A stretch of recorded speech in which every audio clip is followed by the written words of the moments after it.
வச்சிருக்காங்க. ஐயோ அடிக்க முடியாது. ஆக்டிங்லாம் சொல்லவே முடியாது. ஆக்டிங்கா தரமான ஆக்டிங். ப்ரோ கிளைமாக்ஸ் எடுத்து சொல்லிட்டேன் ப்ரோ. பயங்கரமா இருக்கு. வேற லெவல் ட்விஸ்ட் மாத்தி விட்டாங்க. வந்ததுக்கு ஒருத்தா அவங்கள பார்த்தாச்சு. அவ்வளவுதான். கூஸ் பம்பிங் சான்ஸ் இருந்துச்சு.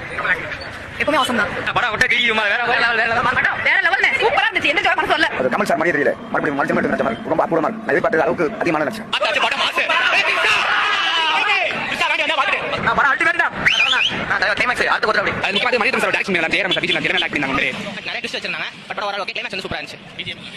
ஏஆர் ரஹ்மான் சொல்ல வேணும். பாஸ் பண்ணிருக்காரு பேம்பர். படமா வெறித்தனமா இருக்கு. ஆக்டிமா அது பக்காவா இருக்கு. கரெக்ட்டா படத்தை பெர்ஃபெக்ட்டா அவங்க ஏத்த மாதிரி இருக்காங்க. ட்விஸ்டா இருக்கு. சூப்பரா இருக்கு. படம் சூப்பரா இருக்கு. தரமா இருக்குது. சண்டை சூப்பரா இருக்கு. எல்லாமே நல்லா பண்ணிருக்காங்க. ஸ்கிரீன் பிளே சில விஷயங்கள் நம்ம வந்து கொஞ்சம் எக்ஸைட்மென்ட்டா பார்க்க வைக்குது. மாதிரி ஒரு படமா நான் பார்க்க முடியாது. இன்னொரு ஷோ வந்து பார்க்கலாம். அந்த மாதிரி இருக்கு. அளவுடா பீச் மட்டும் வந்து அளவுடா வெறித்தனமா இருக்கு. படம் சூப்பரா இருந்துச்சு. இந்த மாதிரி படத்தை சத்தமா பார்த்ததே கிடையாது.